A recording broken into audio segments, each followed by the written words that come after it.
नारी तो नारायणी का संदेश देने वाले संत श्री आसाराम जी बापू की प्रेरणा से चल रहे महिला उत्थान मंडल की बहनों ने महिलाओं के उत्थान के निमित्त जगह जगह शिविरों का आयोजन किया है। इन शिविरों में गजब की भीड़ देखने को मिल रही है। इन शिविरों में महिलाओं को स्वस्थ, संपन्न व सम्मानित जीवन जीने की कला सिखाई जाती है।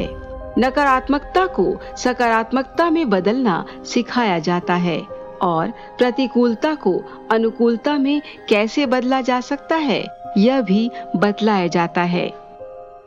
पिछले कुछ दिनों में महिला उत्थान मंडल द्वारा कहां-कहां ऐसे शिविरों का आयोजन हुआ, आइए एक नजर डाल लेते हैं।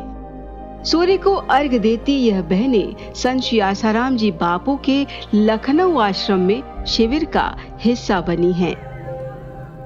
3 दिवसीय यह शिविर श्री गुरु पादुका जी का आह्वान और पूजन से आरंभ हुआ और अपने संत और संस्कृति को सम्मान देने के अभ्यास के साथ साथ स्वयं को खोजने के प्रयास में आगे बढ़ता गया।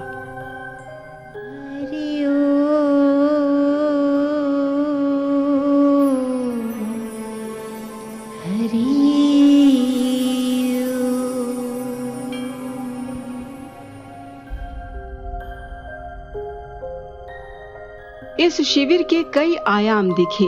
केसरिया पगड़ी पहने यह शिविरार्थी बहनें बापूजी की रिहाई के लिए सामूहिक प्रार्थना कर रही हैं।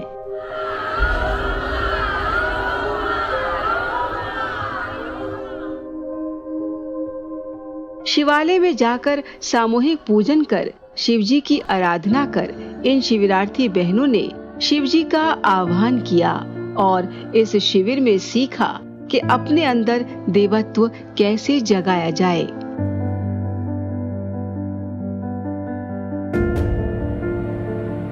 यहाँ शिविरार्थी बहनों ने केसरिया झंडा हाथ में लिए कीर्तन यात्रा भी निकाली और बापूजी के प्रति सम्मान की भावनाओं को चारों ओर फैलाया।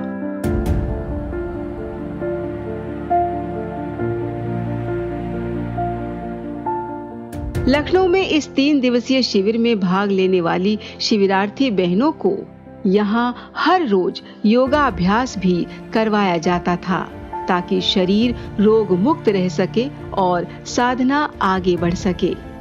शिविर में आई हर उम्र की बहनों ने शिविर का आनंद उठाया। 3 दिवसीय शिविर में हमने ये जाना कि भागम भाग की जिंदगी में हमें कैसे रहना, कैसे अपनी दिनचर्या व्यवस्थित करना, क्या खाना, क्या पीना और किस ढंग से अपने को उन्नत करना है। शिविरार्थी बहनों ने समूची दुनिया को संदेश भी दिया कि बापूजी को अगर समझना है तो बापूजी द्वारा प्रेरित इन शिविरों में एक बार शरीक होके देखें। इस शिविर में आके आपको ये पता चलेगा कि आप अंदर जो अपना अस्तित्व है और सही गलत का फर्क और विकास कैसे होता है, कैसे आत्मसंतुष्टि होती है कि आप परेशान नहीं हो औरों की तरह। हम बहुत आसानी से देख लेते हैं औरों में और हम में फ़र्क कि गुरुदेव की ऐसी कृपा होती है कि आपके पास विपत्तियों में ना समाधान होता है, आप भटकते नहीं हैं, आपको एंजाइटी नहीं होती है। और मैं बहुत क्लियरली बता देना चाहती हूँ कि मैं जब से 2018 में इनकी शरण में आई हूँ, मैं मेडिसिन नहीं ले रही हूँ कोई भी। मुझे इतना लाभ हो रहा है कि मैं प्री डायबिटिक भी हूँ। मंत्र हैं वो गुरुदेव बताते हैं, उन मंत्रों का जाप करके मैंने अपना डायबिटीज़ नॉर्मल कर रखा है। मैं मेडिकल में नहीं जा रही हूँ और वो अनुभव है कि उन्नति कैसे होती है उसके बाद देखा है। उसके पहले का भी जीवन बहुत रहा है, एजुकेशन बहुत अच्छी रही, लेकिन वो गुरुदेव की शरण में आने के बाद जो संतुष्टि, जो संतोष और जो उन्नति है वो इससे पहले संभव ही नहीं है।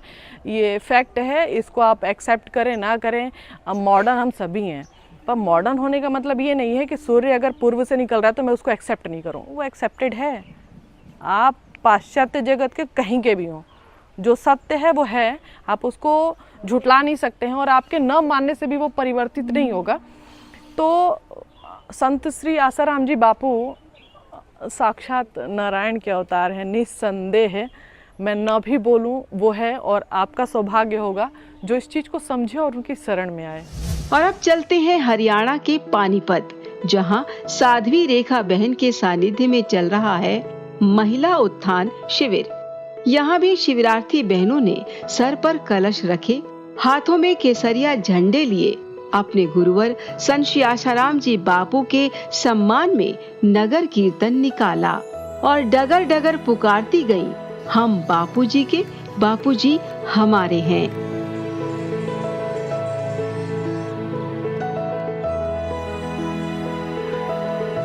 यहाँ भी बहनों ने स्वस्थ रहने के लिए योगा अभ्यास किया, जप तप ध्यान की महिमा जानी और बापूजी की सत्संग वर्षा का आनंद भी लिया। और अब चलते हैं उत्तर प्रदेश के प्रयागराज में, जहां साध्वी सुशीला बहन के सानिध्य में शिविर का आयोजन हो रहा है। यहाँ भी भजन कीर्तन और जप तप के जरिए आत्म शांति और परमात्मा प्राप्ति का अभ्यास और आभास करवाया गया।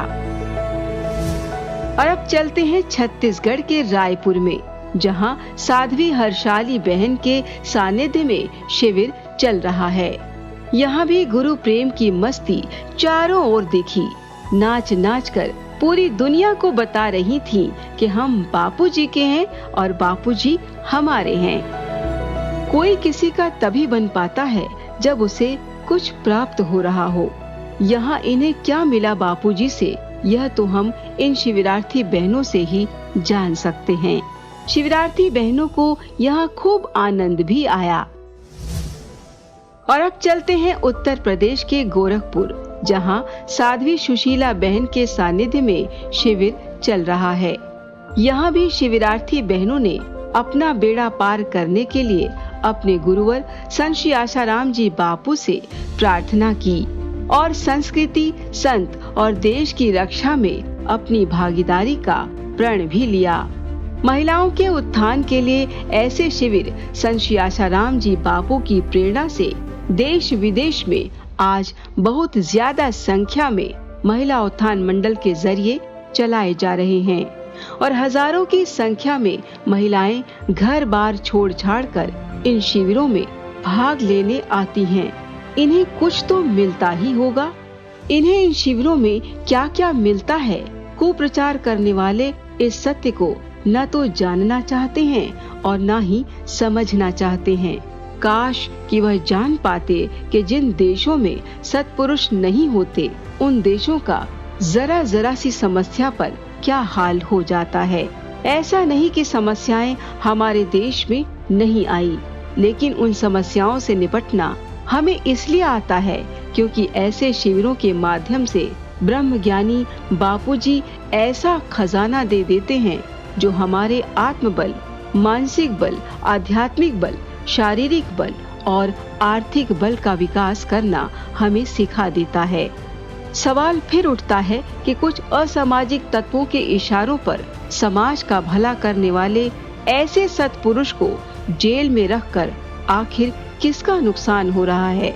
ये बात आज सोचने की है।